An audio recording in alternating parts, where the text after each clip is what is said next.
Welcome to everybody. अब जो है पैसिव वॉइस और एक्टिव वॉइस यानी एक्टिव और पैसिव की सीरीज को आगे बढ़ाते हैं। जैसा कि देखा गया कि एक्टिव पैसिव के दो पार्ट हो चुके हैं और दो पार्ट में पहला पार्ट जो रहा वो केवल इंट्रोडक्शन का रहा और इसके बाद दूसरे वाले में थोड़ा थोड़ा रूल जो है शुरू हो गए थे।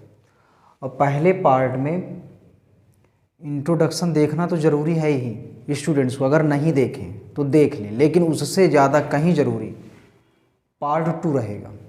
कारण क्या है कि पार्ट 2 से ही रूल्स स्टार्ट हुए हैं, इसलिए वहाँ से बहुत ज़रूरी है। अगर एक बार इंट्रोडक्शन नहीं भी देखते हैं तो चल जाएगा, क्योंकि एक्टिव पैसिव का जो इंट्रोडक्शन इतना ज़्यादा महत्वपूर्ण नहीं है, लेकिन इसका पार्ट 2 महत्वपूर्ण है।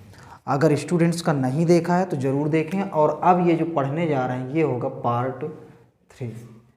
पार्ट 3 पढ़ने जा रहे हैं। अगर पैसिव वॉइस को बहुत मजबूत बनाना है तो फिर सीक्वेंस में देखें, इसलिए पार्ट 2 फिर इसका पार्ट 3 देखें अगर नहीं देखा है। अगर सीरीज से देख रहे हैं तो अच्छी बात है। अब जो है पार्ट 3 देखना शुरू करते हैं। एक बार फिर से बताएंगे कि पार्ट 1 इतना ज़्यादा क्यों नहीं, वो तो इंट्रोडक्शन ने बताया कि एक्टिव पैसिव का इंट्रोडक्शन उतना खास नहीं होता है। अगर खास है तो क्या है पार्ट 2 से, जहाँ से रूल से स्टार्ट होते हैं, इसलिए बहुत ज़रूरी है पार्ट 2 फिर पार्ट 3। अब बढ़ते हैं आगे। तो देखिए इसमें क्या था कि जब टेबल वाइज देखे गए थे तो टेबल वाइज में टेंस बनाया गया, क्योंकि बताया गया था इंट्रोडक्शन में। एक बार फिर से देख लेते हैं थोड़ा सा। इंट्रोडक्शन बताया गया था कि जो पैसिव वॉइस बनते हैं वो असर्टिव सेंटेंस के, इंट्रोगेटिव सेंटेंस के, इम्परेटिव सेंटेंस के और इनके अलावा सबसे महत्वपूर्ण होगा एक्सेप्शन, क्योंकि पेपर में एक्सेप्शन ही रख के पेपर को कठिन बनाया जाता है और एक्सेप्शन अगर आते हैं तो कुछ भी कठिन नहीं है।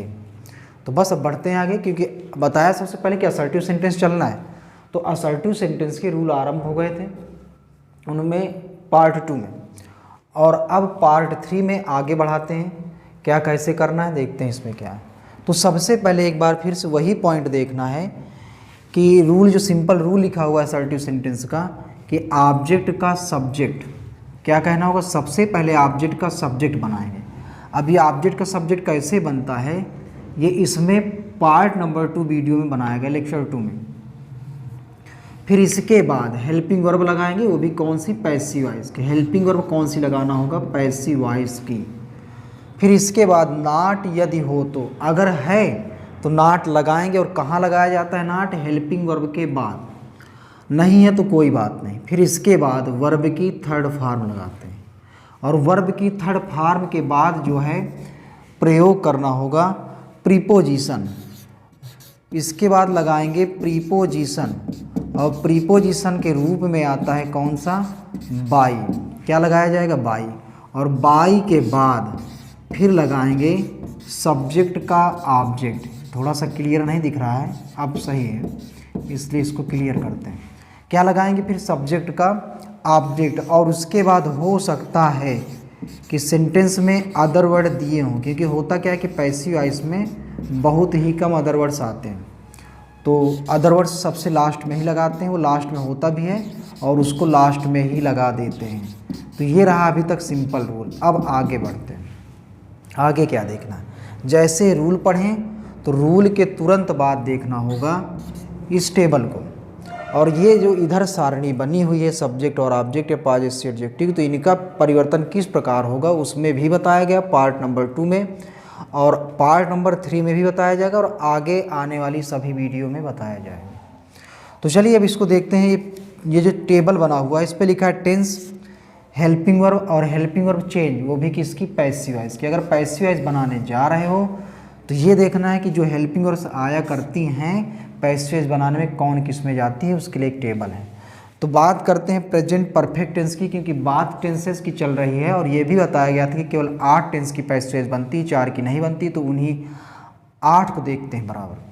तो अब जो है present perfect tense, part number 2 में प्रेजेंट इंडेफिनिट और प्रेजेंट कंटिन्यूअस हो गया था। अब जो है प्रेजेंट परफेक्ट देख रहे हैं। तो प्रेजेंट परफेक्ट टेंस की हेल्पिंग वर्ब होती है हैज और हैव। प्रेजेंट परफेक्ट टेंस की हेल्पिंग वर्ब क्या होगी, हैज हैव। और जब इसका पैसिव वॉइस बनाने चलेंगे तो हैज हैव के साथ क्या जुड़ जाएगा, दोनों में बीन और बीन। देख पा रहे हैं कि जब प्रेजेंट परफेक्ट टेंस आए अर्थात हैज और हैव आए तो पैसिव वॉइस बनाने में इनके साथ यानी हैज के साथ और हैव के साथ क्या ऐड कर देना होगा, बीन, तब जाके पैसिव वॉइस की हेल्पिंग वर्ब हो जाएगी, क्योंकि हेल्पिंग वर्ब कौन सी लगानी है, पैसिव वॉइस। ये रहा अभी तक एक चार्ट। इसके बाद इसको देखते हैं बाद में, पहले इधर की एग्जांपल कर लेते हैं, इसके हिसाब से ये एग्जांपल आ रहे हैं। अब यहाँ पर एग्जांपल्स आए हैं दोनों, सी हैज़ ब्रोकन माई चेयर, इसको देखना है। सी हैज़ ब्रोकन माई चेयर को देखते हैं तो यहाँ पर सी क्या है, सब्जेक्ट है, हैज़ क्या है, हेल्पिंग वर्ब है, हेल्पिंग वर्ब के बाद मेन वर्ब आती है और फिर लिखा है इतना पूरा ऑब्जेक्ट। स्टूडेंट्स को बताया गया था कि कम से कम ये सीक्वेंस याद कर लें, क्या कैसे चलना होता है, क्या क्या चलना होता है, एक बार दोबारा देखेंगे।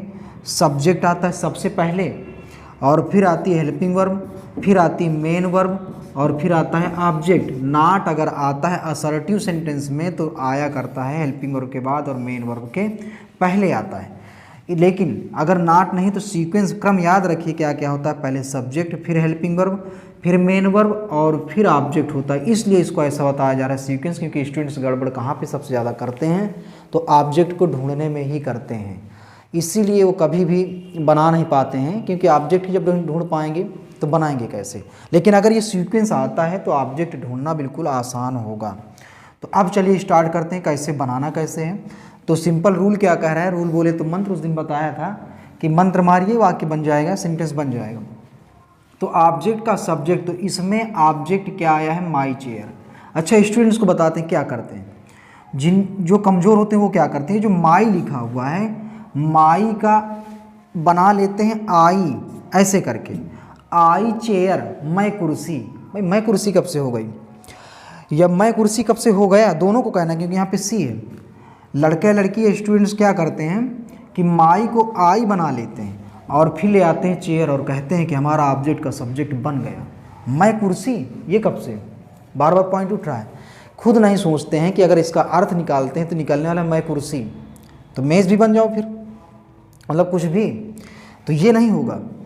माई जो है ये अगर ऑब्जेक्ट हो तो इसका सब्जेक्ट आई बनाएं, क्योंकि ये देखिए मी अगर ऑब्जेक्ट है, ऑब्जेक्ट मी है, माई थोड़ी ना होता है। अगर आई बना रहे हैं स्टूडेंट्स तो इसको गौर करना है कि माई का आई नहीं बनता है, मी का बनता है, मी का। ये माई ऑब्जेक्ट नहीं होता, लेकिन माई के बाद अगर कुछ लग के आए, जैसे कि यहाँ पर चेयर लग के आई है, तो ये पूरा ऑब्जेक्ट बनेगा। अगर माई के बाद कुछ ना होता तो ऑब्जेक्ट ना होता है, अगर माई के बाद कोई नाउन वगैरह लगे हैं तो वहाँ पर ऑब्जेक्ट बनेगा, ऐसे नहीं।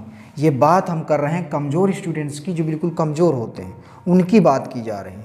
शायद अब समझ में ये पॉइंट आ गया होगा कि कभी भी माई को आई ना बनाएं, आई मी का बनता है, माई का नहीं। यानी ये जो बीच में वर्ड्स लिखे हैं पॉजिटिव एडजेक्टिव जो लिखे हैं, इनका कभी भी सब्जेक्ट ना बना देना कि ही जा जाए तो ही कर दें, इस तरह। यानी जैसे यहाँ पे माई का आई स्टूडेंट्स करते हैं, ये नहीं करना है।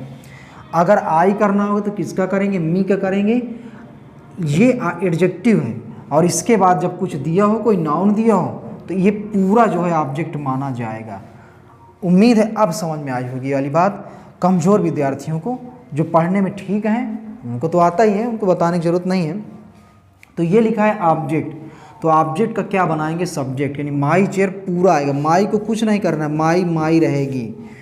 माई के बाद क्या लिखा है, चेयर, और चेयर के बाद अब लिखा है रूल में, सिंपल रूल में, मंत्र में देखिए क्या है, हेल्पिंग वर्ब लगाना है। तो हेल्पिंग वर्ब क्या है, यहाँ पे हैज है, और माई चेयर एक वचन की, तो एक वचन के साथ बताइए हैज लगाएं कि हैव लगाएं। तो स्टूडेंट जानते हैं एक वचन के साथ यानी सिंगुलर नंबर के साथ हैज लगेगा, तो हैज लगा दिया गया। और पैसिव वॉइस बनाने जा रहे हैं, जब कभी हैज दिया हो तो पैसिव वॉइस बनाने में इनके साथ क्या जोड़ देना होगा, बीन। तो यहाँ पर लग गया बीन, तो क्या बना अब तक, माई चेयर हैज़ बीन।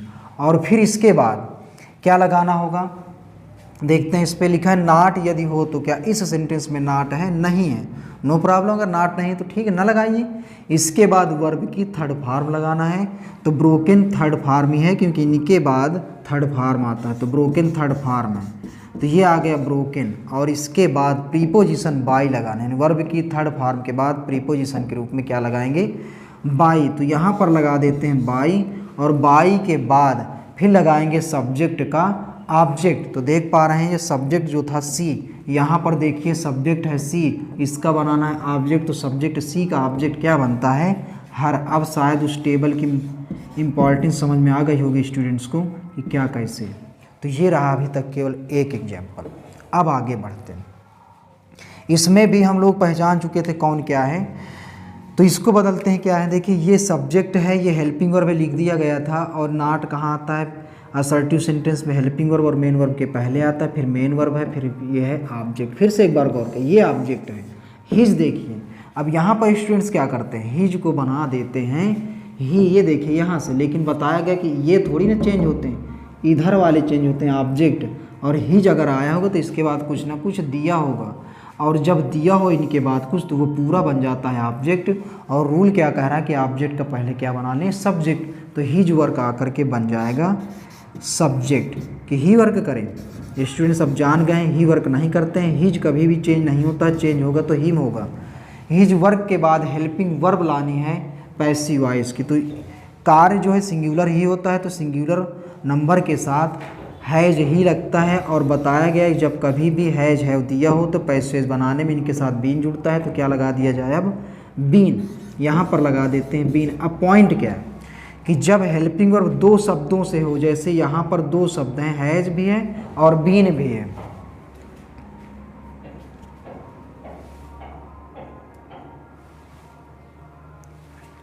दो शब्द कौन कौन से हैं, हैज भी है और बीन भी है, तो ऐसे में अगर नाट दिया है तो इनके बीच में लगाया जाएगा। यही तो मेन पॉइंट है कि अगर हेल्पिंग वर्ब दो शब्दों से है तो उनके बीच में नाट लगाया जाएगा। अब इसके बाद क्या करना होगा, नाट लग गया, फिर हेल्पिंग वर्ब पूरी हो गई, अब वर्ब की थर्ड फॉर्म लगाना है, तो इस टेंस में वर्ब की थर्ड फॉर्म ही आया करती है, तो कंप्लीटेड थर्ड फॉर्म ही है, तो ये हो जाएगा कंप्लीटेड। और कंप्लीटेड के बाद लगाएंगे बाई, क्योंकि उसने कहा वर्ब की थर्ड फॉर्म के बाद क्या लगाते हैं बाई, फिर सब्जेक्ट का ऑब्जेक्ट, तो सब्जेक्ट यहाँ पर वी है, तो देख सकते हैं वी का ऑब्जेक्ट अगर बनाना है, वी यहाँ पर सब्जेक्ट अगर ऑब्जेक्ट बनाना है तो क्या बनता है अस बनता है। इसके बाद सिंपल रूल में लिखा है अदर वर्ड्स, इसमें कहीं पे भी अदर वर्ड्स नहीं आया है तो नो प्रॉब्लम, न लगाइए। तो ये रहे अभी तक केवल इसके, ये अभी तक इसके बने हैं। अब देखते हैं इसको, अब देखिए ये वाला रूल जो है कंप्लीट हो चुका है। अब देखते हैं इसको पास्ट इंडेफिनिट टेंस। इस पे देखना क्या है पॉइंट जो है, प्रेजेंट परफेक्ट टेंस के बाद अचानक जो है पास्ट इंडेफिनिट टेंस आता है, लेकिन आना क्या चाहिए, प्रेजेंट परफेक्ट टेंस के बाद आना चाहिए प्रेजेंट परफेक्ट कंटीन्यूअस टेंस। जैसा कि पहले भी बता दिया गया था कि प्रेजेंट परफेक्ट कंटीन्यूअस टेंस का पैसिव वॉइस नहीं बनता है, इसलिए उसको नहीं दिखाया जा रहा, क्योंकि नहीं बनता तो नहीं बनता, और अगर वो नहीं बनता है तो उसके आगे जो बनता है उसको तुरंत लाया गया, यानी प्रेजेंट परफेक्ट टेंस के बाद पास्ट इंडेफिनिट टेंस का पैसिव वॉइस बनता है। अब इसको देख लेते हैं इसका कैसे बनना है। तो देखिए कैसे बनता है, पास्ट इंडेफिनिट टेंस में हेल्पिंग वर्ब नहीं होती हैं, सेकेंड फॉर्म लगाया जाता है। कब, असर्टिव सेंटेंस में, असर्टिव सेंटेंस के अफर्मेटिव सेंटेंस में हेल्पिंग वर्ब नहीं होती है, तो जब हेल्पिंग वर्ब नहीं होती है तो वहाँ पर सेकेंड फॉर्म से जान जाते हैं कि पास्ट इंडेफिनिट टेंस है। और इसका जब निगेटिव आता है तो निगेटिव में, यानी पास्ट इंडेफिनिट टेंस के निगेटिव सेंटेंस में हेल्पिंग वर्ब आ जाती है, जो होती है डिड। यहाँ पे केवल लिखा गया हेल्पिंग वर्ब के रूप में, बाकी है नहीं, ये सेकेंड फॉर्म, बाकी ये है डिड जो है हेल्पिंग वर्ब है, सेकेंड फॉर्म हेल्पिंग वर्ब नहीं है, केवल दिखाया गया है बस। तो जब कभी भी सेकेंड फॉर्म आए, डिड आए, तो पैसिव वॉइस बनाने में चेंज होके वाज वर्ब हो जाएगा। क्या करना होगा, सेकेंड फॉर्म को और डिड को पैसिव वॉइस बनाने में वाज वर्ब कर देंगे, बस मेन पॉइंट इसका ये है। और अब आगे बढ़ते हैं कि सिंपल रूल क्या कह रहा है, सबसे पहले ऑब्जेक्ट का सब्जेक्ट लाते हैं, एग्जाम्पल उधर है रेड कलर से, इनको देखते हैं, पहले चिन्हित करते हैं क्या कैसे है, कि इसको देख लेते हैं। यहाँ पर ये रहेगा सब्जेक्ट, सीक्वेंस क्या होता है, पहले सब्जेक्ट आएगा, फिर यहाँ पर है हेल्पिंग वर्ब नहीं है तो वर्ब की कौन सी फॉर्म आ रही है, हेल्पिंग वर्ब की सेकेंड फॉर्म, और इसके बाद तुरंत आता है ऑब्जेक्ट, और आगे होता तो अदर वर्ड्स। इतना ही सीक्वेंस होता है। और ज़्यादा देखें तो देखिए ये सब्जेक्ट है, ये हेल्पिंग वर्ब है। कब हेल्पिंग वर्ब आती है, पास्ट इंडेफिनिट टेंस में जब निगेटिव होता है, नॉट आ गया। इसके बाद ये वर्ब की फर्स्ट फॉर्म है और ये ऑब्जेक्ट है, सीक्वेंस यही चलता है। अगर नॉट आता है तो कहाँ आया करता है, हेल्पिंग वर्ब के बाद और मेन वर्ब के पहले, जैसे इधर भी बताया गया। अब इसको चलिए बनाते हैं पैसिव वॉइस। तो उसने कहा ऑब्जेक्ट का सब्जेक्ट, तो यहाँ पे आ लेटर ऑब्जेक्ट है तो आ लेटर बन जाएगा सब्जेक्ट। बताया गया कि जब सेकेंड फॉर्म आए राइट रोट रिटेन, ये जो रोट है राइट का सेकेंड फॉर्म है, और जब सेकेंड फॉर्म आता है तो वो होता है पास्ट इंडेफिनिट टेंस, अर्थात जब सेकेंड फॉर्म हो तो पैसिव वॉइस में चेंज होके कर देंगे वाज या वर। अब वाज करें कि वर, तो डिपेंड करता है एक वचन पर और बहुवचन पर। अगर ये सिंगुलर है तो सिंगुलर के साथ यानी एक वचन के साथ क्या लगा देंगे, वाज। इसके बाद रूल क्या कह रहा है, पैसिव वॉइस की हेल्पिंग वर्ब के बाद नॉट यदि हो तो इस सेंटेंस में नॉट नहीं आया है तो ना लगाइए, वर्ब की थर्ड फॉर्म लगाएंगे। तो ये रोट लिखा है तो रोट का थर्ड फॉर्म लगाते हैं, तो रोट का थर्ड फॉर्म होता है रिटेन, और इसके बाद लगाना होगा प्रीपोजिशन बाई। क्या लगा दें यहाँ पे इसके तुरंत बाद, यानी वर्ब की थर्ड फॉर्म के बाद क्या लगाते हैं, बाई, यानी वर्ब की थर्ड फॉर्म एक कन्फर्म है, लगना है तो लगना है। और इसके बाद फिर लगाना है सब्जेक्ट का ऑब्जेक्ट। अब सब्जेक्ट यहाँ पर प्रेम है तो प्रेम को बना देते हैं ऑब्जेक्ट, ये बन गया ऑब्जेक्ट। इसके बाद फुल स्टॉप, कुछ नहीं है, बन गया। अब आगे बढ़ते हैं, दूसरा एग्जाम्पल देख लेते हैं कि क्या करना है, ऑब्जेक्ट का सब्जेक्ट। तो यहाँ पर ऑब्जेक्ट इस बार है इंग्लिश, और इंग्लिश सिंगुलर नंबर होगी, एक वचन होगी, तो एक वचन के साथ सेकेंड फॉर्म दिखाई दे, डिड दिखाई दे। ये देखिए अगर सेकेंड फॉर्म आता है, डिड आता है तो पैसेज बनाने वाज वर करना है। अगर एक वचन का है तो क्या लगा दें, वाज, बहुवचन का होता तो वर लगा देते, तो इंग्लिश वाज। और इसके बाद रूल कह रहा है नॉट यदि हो तो यहाँ पर नॉट है तो नॉट लगाइए, नॉट के बाद फिर वर्ब की थर्ड फॉर्म लगाएंगे, तो लर्न का थर्ड फॉर्म होता है लर्नट, ये हो जाएगा लर्नट। और लर्नट के बाद स्पेलिंग ये LEARNT, लर्नट के बाद क्या लगाएंगे, प्रीपोजिशन के रूप में बाई, यहाँ पर लगा देते हैं बाई, और बाई के बाद लगाना है सब्जेक्ट का ऑब्जेक्ट। तो राजू यहाँ पर सब्जेक्ट, इसका ऑब्जेक्ट बना देंगे, उधर चला जाएगा तो राजू। तो ये रहा इस तरह से कि परिवर्तन कैसे करें। तो कौन कौन से टेंस का परिवर्तन आज देखा गया है, एक बार देख लेते हैं। प्रेजेंट परफेक्ट टेंस का परिवर्तन देखा गया, अगर हैज हैव आता है तो हैज बीन और हैव बीन कर देते हैं। इसके बाद प्रेजेंट परफेक्ट कंटिन्यूअस टेंस की पैसिव वॉइस नहीं बनती है तो उसके तुरंत बाद ले आते हैं पास्ट इंडेफिनिट टेंस, और पास्ट इंडेफिनिट टेंस की हेल्पिंग और अफर्मेटिव सेंटेंस में नहीं होती है तो वहाँ पर सेकेंड फॉर्म लगाया जाता है। और यदि हेल्पिंग और आती है तो निगेटिव सेंटेंस से आना शुरू हो जाती है, जिसका नाम है डिड, अर्थात सेकेंड फॉर्म आ जाए, डिड आ जाए तो पैसिव वॉइस बनाने में वाज वर कर देना है। इस तरह से देखा गया। अब बात आती है ट्रांसफॉर्मेशन की, अर्थात ये जो एक्टिव पैसिव है ट्रांसफॉर्मेशन के अंतर्गत आता है। तो देखना ये होगा कि अर्थ तो नहीं बदला है, तो अर्थ नहीं चेंज होता है, सिर्फ ये देखना है स्टूडेंट्स को हमने कहा था अगर थोड़ा सा मजबूत बनना है तो अर्थ निकालते चलिए। क्या था कि उसने मेरी कुर्सी तोड़ी है, नीचे वाले का अर्थ है कि मेरी कुर्सी उसके द्वारा तोड़ी गई है। जा का रूप चलना चाहिए, जा का मतलब गया, गई। फिर लिखा है we have not completed his work, हमने उसका कार्य नहीं किया है, उसका कार्य हमारे द्वारा नहीं किया गया है। ये देखिए जा के रूप चल रहे हैं, अर्थ कैसे सीखना है, सुनते रहिए, केवल सुनते सुनते आने लगेंगे। फिर लिखा है प्रेम एक पत्र लिखता था, या फिर प्रेम ने एक पत्र लिखा। पैसिव वॉइस का अर्थ क्या निकलेगा, एक पत्र प्रेम द्वारा लिखा गया, आ लास्ट में आ आया, ऊपर वाले में भी आ, नीचे वाले में भी आ, और गया का रूप यानी जा का रूप चलेगा। राजू ने अंग्रेजी नहीं याद की, फिर इसके बाद नीचे क्या है पैसिव वॉइस का, अंग्रेजी राजू द्वारा नहीं याद की गई, आ गया गई ई और ई। तो इस तरह से अर्थ भी देखना है।